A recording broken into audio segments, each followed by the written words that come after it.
Our scripture lesson this morning is from Luke 2, 1 through 7. In those days, a decree went out from Emperor Augustus that all the world should be registered. This was the first registration while Quirinius was governor of Syria. All went to their own towns to be registered.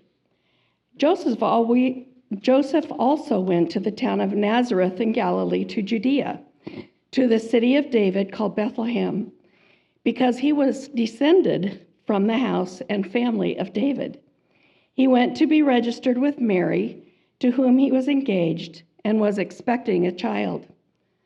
While they were there, the time came for her to deliver a child, and she gave birth to her firstborn son and wrapped him in bands of cloth and laid him in a manger, because there was no place for them in the inn. This is the word of the Lord. So I like to picture the story of Mary and Joseph as a road trip because I am from a part of the world and grew up in a part of the world where the road trip was not a luxury, it was a necessity. So when you grow up 2 hours away from the nearest mall or airport or anything else like that, you find yourself getting well versed with your local highway. In my case, of course, it was Highway 94 from Billings to Miles City. Some of you have been on it and know what it is. For those of us around here, it may be I-25, it may be I-70, it might be I-80, but I grew up at a place and a time where you just had to do that because there was no other way to get where you wanted to go. For me, I, of course, grew up taking things like freeways and highways and all of that for granted as if they had always been there. Apparently, they had not. And in fact, as I was growing up, there were still people around who remembered the time before the freeway came through Miles City, where we were. And some of them lamented the fact that it did and could focus only on some of the negatives they thought that the freeway brought with them. You know, for me, as a young person, especially as a teenager, wanting to get to something a little bit more resembling civilization, I was grateful that there was this road that you could drive, at least for a short time, as fast as you wanted. That was short-lived in Montana. Unfortunately, the out-of-staters ruined it. Anyway. But the freeways didn't actually just come from anywhere. In fact, the process for actually getting to the point where we had this remarkable system we have now really can be traced back to 1919. When immediately following the conclusion of World War I, which was really the first time that we had deployed things like trucks and vehicles in any kind of large number, and because we're on the other side of Ford and the assembly line and all of that, we were pretty excited about this amazing new technology called trucks. And cars and vehicles. And so when everybody started to come home, they decided, a group of people decided, the military decided they wanted to try something that had never been done before, as far as anybody knew at that time, and definitely not in quantity, which was to drive across the United States. Now, for many of us, if we've done longer road trips, has anybody ever done a road trip where you drove all the way across the United States? A few of you. All right, a few of you. That's still no small thing to do today. It's going to take you a matter of days. Well, when they first decided to do this in 1919, they weren't planning for it to take a matter of days, but they knew that it would take actually a matter of months. And they were planning to do it over the recently christened Lincoln Highway, which ran from New York City to San Francisco, but using the term highway would be a generous term. Really, it was just a line on a map where they connected together a bunch of desperate roads, some of them nice, some of them almost non-existent, and decided to take all these new trucks and all this new machinery that they had and see if it was possible to drive from Washington, D.C. all the way to San Francisco, because one of the things that they decided after World War I is there may come a time when we need to do this. So they took 24 officers. It was 70 vehicles in the thing. The procession was 3 miles long. It took 24 officers, 258 enlisted people, and then just for good measure, a 15-piece band sponsored sponsored by Goodyear Tire and Rubber, right? Because they knew this thing was going to be news, and they meant it in the beginning as much as a publicity stunt as anything else. The Army wanted to show off all their new technology. These new companies wanted to show off their equipment and their tires and all that kind of stuff. And they thought this will be great and wonderful, and people will follow the progress of it across the United States, and it'll be this big celebration of us and America and who we are and what we can accomplish. And on one hand, it did end up kind of being that. And on the other hand, it ended up also not being that. Because, of course, what they discovered along the way is that the roads in the United States were not quite what they were today. Highways didn't exist yet. Freeways didn't exist yet. And they had a particularly difficult time in actually western Nebraska and southern Wyoming. That was the most challenging stretch for them. I would have thought it was the Rocky Mountains, but it wasn't. That was the worst stretch of the whole trip. And all along the way, joining this journey, writing a report for the War Department was a young lieutenant colonel named Dwight D. Eisenhower. Now, Eisenhower would, of course, go on to do much things throughout his life. But one of the things that he would do and be known for is eventually becoming president. And while he was running for president, and while he was president, and while he was afterwards, he was a big proponent of what we now know of as the modern interstate highway system. Right? Eisenhower saw after World War II what moving things around meant, and referenced this trip that he took in 1919 and all of the challenges that went along with it in his speeches and his campaigning to pass the bills for what would eventually become the highway system as we know it today. And at the time, it wasn't necessarily universally agreed that this newfangled fancy highway system is something that everybody wanted. It wasn't necessarily universally accepted that we wanted the federal government coming in and building large roads through various states. And in fact, several states put up a lot of barriers to making it happen because they weren't sure that this was something that was actually going to be good for them. That is a weird thing for me to think about, living as I have my entire life, being surrounded and grateful for things called freeways. But they didn't come from nowhere, and they didn't come without hardship, and they didn't come without controversy, and they didn't come without a lot of dedicated people trying to do things that ended up being a lot harder than anyone thought they were going to be. And one of the biggest examples of that was this road trip in 1919. In the history books, this is sometimes called the road trip that changed America, because we had to face, for the first time, really, the size of our country and the challenges of moving between it at a time when it was increasingly obvious that we were going to need to move more and more between different places.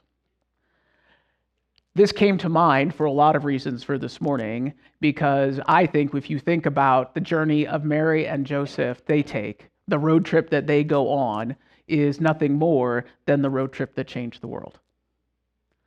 Because when Mary and Joseph start that journey, they are an unknown couple from a place that no one's ever heard of, in a backwater called Nazareth, that might as well be Miles City, Montana, where I grew up, for all anybody knows or cares about it. But by the time they conclude that trip, and once they get to Bethlehem, and Jesus is born, and the angels come, and everything else that happens, we know happens after that, we are clearly, and they are clearly, on a different path. I think their road trip from Nazareth to Bethlehem truly is the road trip that changed the world. Now, Luke records this trip. Matthew doesn't. Matthew and Luke are the only two Gospels that actually record the birth of Jesus, and they record very different details about the story. And Luke is the one who includes this detail about this road trip that they go on. Now, what's interesting is that he gives them a reason why they are going. It talks about the census. This actually, in the scheme of things, isn't necessary. The fact that Mary and Joseph might have traveled back to one of their childhood homes, or especially to Joseph's childhood home for Mary to give birth, wouldn't have been unexpected at the time, and that would be enough reason as it is. I don't know if you've had the opportunity to be a first-time parent, you know how nice it is to have people around you who know what they're doing because you don't. And so the idea that they would travel to where Joseph's family was and maybe they could help support them in this time when they're having their first child, that would be enough of a reason all by itself, notwithstanding who Jesus is and who Jesus would be. But Luke goes and adds the extra detail about this census and about that was one of the reasons why they chose to travel. That doesn't probably mean anything to us. Right? We live in a world where we take a census every 10 years, and most countries do. The idea that you might do that does not seem weird or out of the ordinary. In Jesus' time, at the time Jesus is born, this census, though, is incredibly, incredibly controversial. Because why do you count the number of people living somewhere if you are the government? So you can tax them, right? They wanted to know a couple of things. They wanted to know the number of able-bodied men that they can conscript into the military if they needed to. They wanted to know the number of able-bodied men who might rise up against them. And they, more importantly, wanted to know who people were and what property they owned so they could properly tax them for it. And there was a whole group of people that kind of also developed about this time amongst the Jewish people, amongst those living in Israel, called the Zealots. And we may know zealots as kind of a word today, which is something that has, somebody who has a lot of zeal, somebody who's very excited. Well, the zealots were actually a very specific group of people, and they were specifically opposed to Rome's occupation of Israel, and particularly opposed to the census. And we're not exactly sure which census it is that Luke is referring to, but we know that there was a census in 6 AD, and it was probably this one. And we know at the time there was a young leader named Judas of Galilee, not the Judas that you're all thinking of. We'll get to Judas with Lent and Easter later. Right. This is a different Judas, and he was a leader of the Zealots, and they actually went around and tried to campaign with people to tell them not to go and not to be registered, and they were so zealotous about it, you might say, that in 680 they actually led a small uprising in one part of Galilee against the census takers. I guess it's a hard job to be a census taker in Rome in the first century. Luke is writing this story, writing down his account in the story, we think, somewhere around year 70. And year 70 is interesting because year 70 is actually after the Jewish uprising that would lead to the destruction of the temple, which was led by the Zealots. So Luke's first readers, when they hear this, and they hear reference to that census, they know what he's talking about, and they know who he's talking about. And what Luke is doing is he's reminding people at the time he is writing of the world that Jesus was born into. And it was a world of great collected anxiety. There were a lot of people who were increasingly distrustful and disliking of Rome and its occupations. There was a lot of people who wanted to see an end to that. There were a lot of people who wanted all sorts of things and were trying all sorts of things. And Jesus is born not into this tranquil, surreal, pastoral place, but Jesus is born into a world that is already very anxious and will only get more so in the decades that follow. And if you follow Jesus' story through, you see over and over again where he runs into these increasingly anxious people. Why are the Pharisees and the Sadducees so opposed to Jesus? Because they are so aligned with Rome at a time when that was not the easiest thing to be. And anything that threatened that was threatening to them.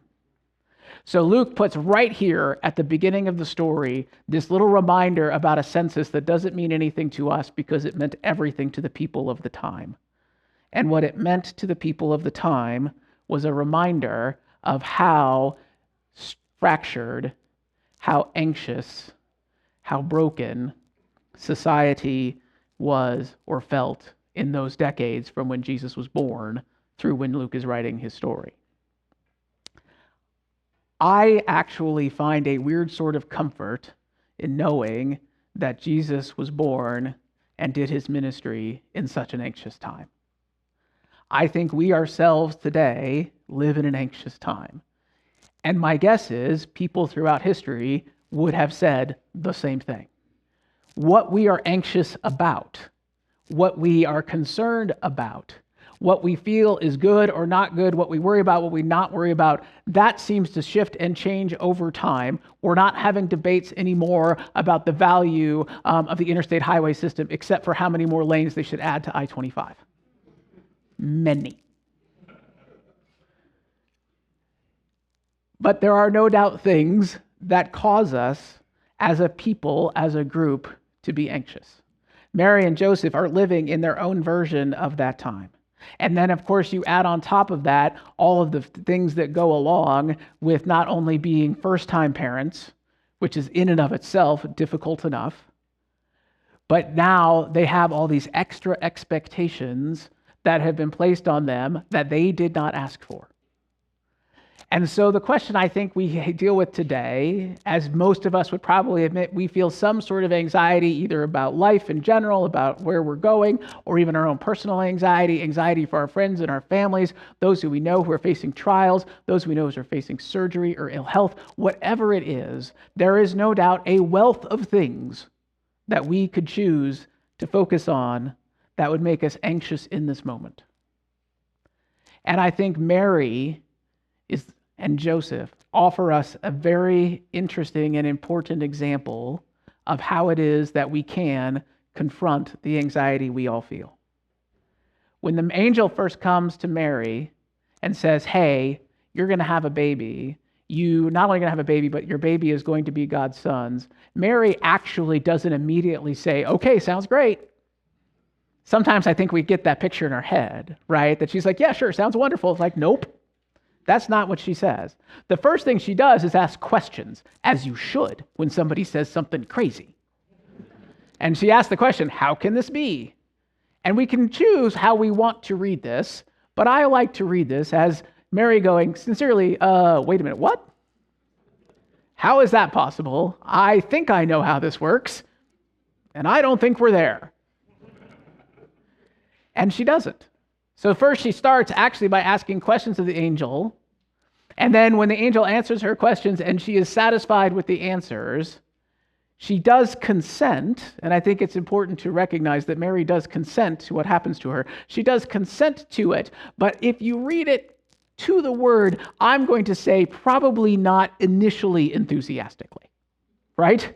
She recognizes what's going on. To some degree, she has very little, probably actual idea what's going to happen because the angel doesn't tell her, if you recall, everything that's going to happen to Jesus or her because of who Jesus is going to be.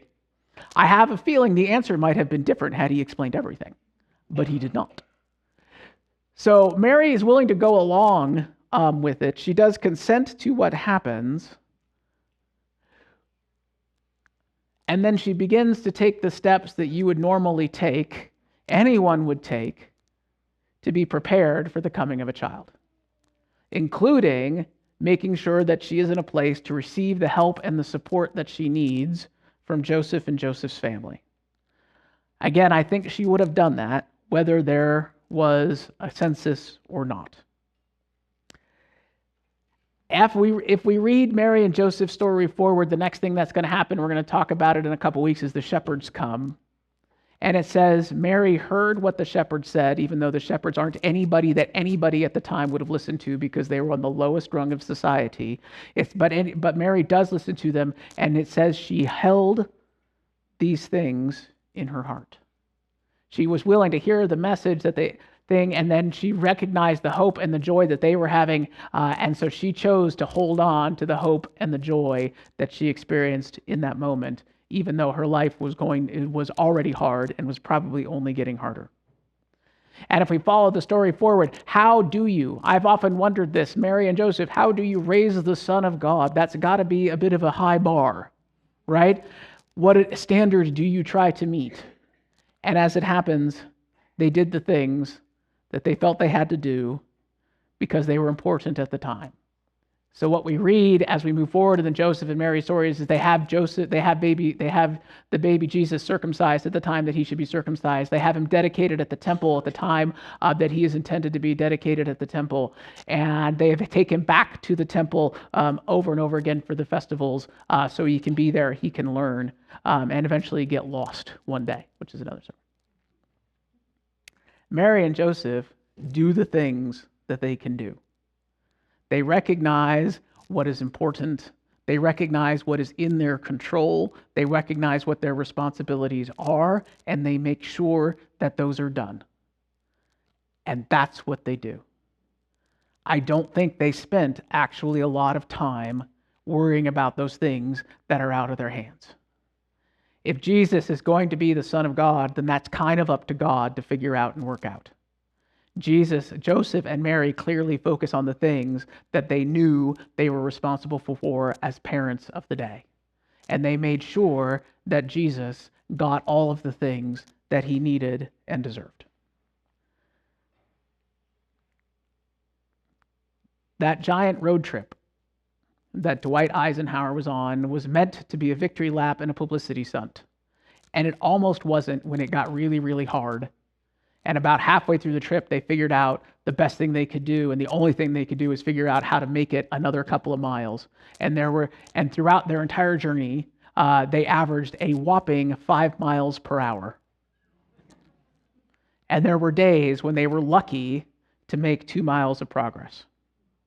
No doubt in those moments of hardship, it did not feel like a victory lap or a celebration or a publicity stunt.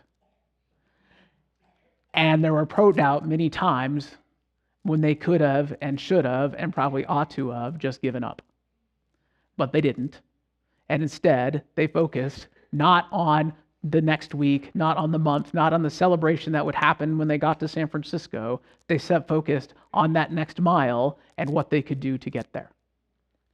I think as we recognize that it is easy to show up to Christmas anxious, it is easy to see all of the anxiety that is around us as a group and as people, as a couple, as an individual, as a family, whatever it is. It is easy to see all of that. The challenge is to see it, to recognize it, but not give into it. But instead, to follow the example of Mary and Joseph.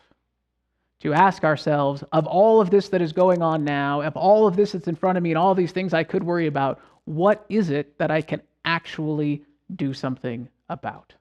Where is it that I can actually make a difference in my life and the life of others, the life of my community, or the life of the country? Where is it that I actually have some ability, some influence to act? And that is where we ought to put our time and our energy. That's what Mary and Joseph do. They're not picked because they know how to raise the Son of God. Nobody knows how to do that. They are not expected to know how to raise the Son of God, thankfully, for them and for us. What they are expected to do is to do the things that any and all good parents would do. And what we read about in our Bible is that's exactly what they do. This Christmas, with everything going on, both in our lives and the community and the world as a whole, where can we focus on those places we can make a difference? Where can we focus on those places where we can actually have influence instead of giving into all of the anxiety that surrounds us? If we can do that, then we are truly on the same trip that Mary and Joseph were on all those years ago. Amen.